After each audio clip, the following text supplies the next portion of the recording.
সাদকা বা একটি গুরুত্বপূর্ণ বিষয় দান করা একটি অতি মহৎ কাজ। ন্যায় ও ইনসাফ ভিত্তিক সমাজ ব্যবস্থা কায়েমে দানের অপরিসীম গুরুত্ব। রাসূলুল্লাহ সাল্লাল্লাহু আলাইহি ওয়াসাল্লাম বলেন, সাদকা করলে কোনো মানুষের সম্পদ কমে না, দান করলে বিপদ আপদ দূর হয়। মানুষের কল্যাণে নিজের অর্থ সম্পদ ব্যয় বা প্রদান করাকে দান বলা হয়।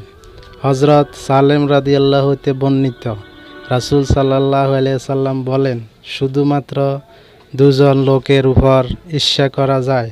একজন হলেন সেই ব্যক্তি যাকে আল্লাহ তাআলা কোরআনের জ্ঞান দান করেছেন আর সে রাত দিন তা চর্চা করে।